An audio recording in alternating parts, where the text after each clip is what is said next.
Okay, Paul. Wow, I've just blinked my eyes and suddenly the VCS3 set up. Yeah. Here is the patch. And I sort of leapt in with probably the most complicated one I've done for it already, because this one is stereo. Yes. Basically, Paul's had this for a week with the ARP Odyssey.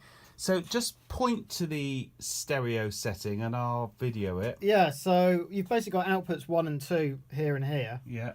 And the key thing that's making this stereo, so the reason why it's don't often use the stereo is things like the reverb isn't stereo. And you could have an oscillator panned either side potentially, but that would sound really sort of weird. Yeah. So what I really wanted was one complete sound, and then to sort of spatialize that sound in the stereo. So what we've done is we've actually used the oscillator 3, which has 2 waveforms, a square and a triangle, to modulate the level of the 2 output levels. So you know you've got just 2 volume controls for your 2 outputs, left and right, there and there. All we're doing is modulating these up and down by oscillator 3, and it just so happens that the square and the triangle are slightly out of phase. Yeah. Well, they're not. They don't go up and down together. So it means that what you can do is essentially have that one going up and down slightly out of phase with that one. So when we play the sound, it sounds like the sound is panning around. Do that again. That's amazing. And then what we've also done is the stick is currently being used to control the filter. And it's a ring mod sound.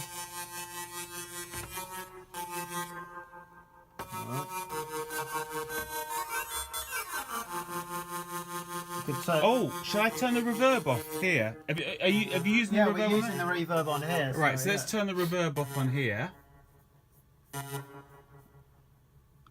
Go. And as you can see, it's still got reverb on. But yeah, if I turn it... But the reverb... There you go. The reverb's purely... And that's the spring reverb. Yeah, it's purely coming from the spring reverb. Lovely reverb. This is also using the ring mod, this patch. It doesn't have to, so it could just go, instead of using the ring mod, we could just go straight to the filter by moving those 2. And that makes so much. And how have you managed to get the tracking of the keyboard perfect? Are you doing this? That is just using the cable there and just tweaking this. It's sort of 6.5 setting, which seems to be that. Right. Unless you start using which is what I was marked before. Exactly. Yeah. It's like if you only use oscillators 1 and 2 for tracking, then it's 6.5. Now that does change, as we discovered, if you introduce oscillator 3. Yeah. I think then it goes up to 8, I think. But anyway, let's not worry about that. Yeah. We'll do, okay, I think start messing around with the sounds. Yeah. You can explain or not explain. It's up to you. So my first idea was just to, we'll just try twiddling the ring mod frequency so we can hear that in action.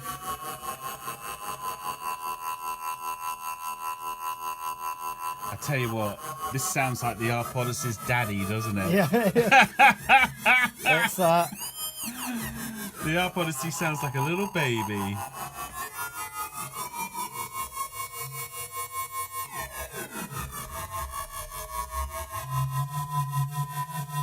There we go. So we got some nice tracking there. And it's just great the way it's working stereo through the 2 speakers.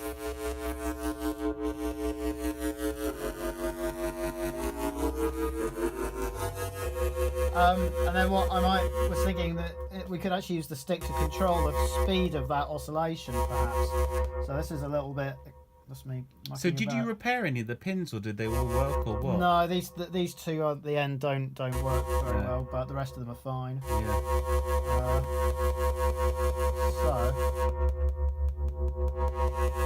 Oh, that didn't work at all well. Oscillator frequency. Oh no, I'm on the wrong one. That's right. Stick up down to oscillator 3 frequency.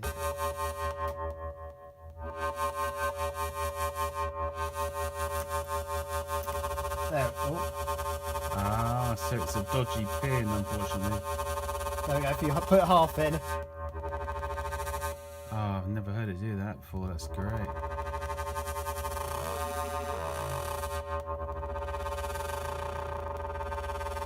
So the stick's what, changing the speed of the LFO? Yeah, so one direction is doing the LFO, the other's doing the filter. So that is basically M16 moved to K16, and that will change it from being the reverb mix to being the speed of the LFO, which I think actually I personally prefer now I've done it.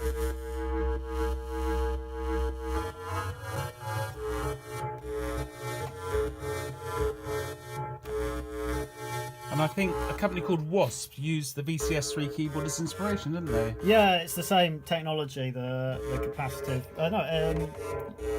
Well, capacitance. Wasps are being advertised for quite high prices these days. Yeah, Wasps are very desirable. I don't know if they're actually selling. Yeah, I think so. Yeah, because they make Wasp clones now as well. Hang on, check this. That's nice.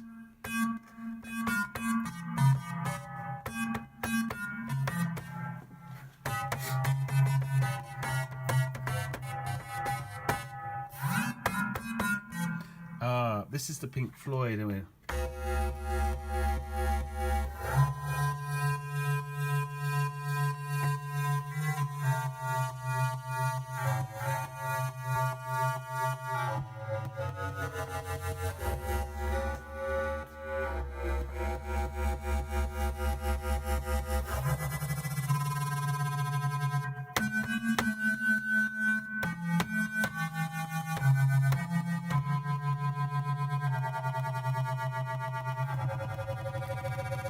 I think we've got some programming going on here. Yeah. It's in a different league. Yeah. To Pink Floyd.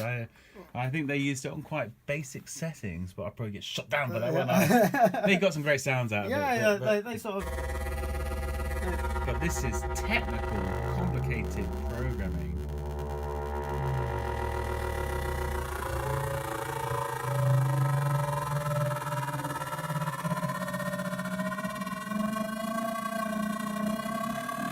I mean, when you hear all the sounds that came out of this, it's almost like no other synth needed to be invented, was it? Yeah, I mean, it's. You can And once you've tamed it, like getting the keyboard linearity, then it's really usable in a lot of. Whoa, listen to that sub coming through. Oh yeah, the Art Odyssey didn't have a lot of bottom end, but this has as much bottom end as the Mini Moog, no problem. Wouldn't you agree? Yeah. It's all about finding the sort of sweet spot with it. I think also keep the resonance low. The resonance on this synth really pulls the bass is pulled right back. That's why the Mini Moog's so popular, is that it doesn't do that on a Mini Moog. So not so much, any. Not as much, yeah.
Mad. Absolute mad. And they're getting this all recorded properly. So this is the other thing I've discovered this week. For all things like the level of these, level of the white noise, reverb level, filter level, that's an important one. The normal level is 5, as in maximum level is 5. When you go above 5 on any of those properties, you go into clipping. So if I turn these up, I'm actually clipping the triangle wave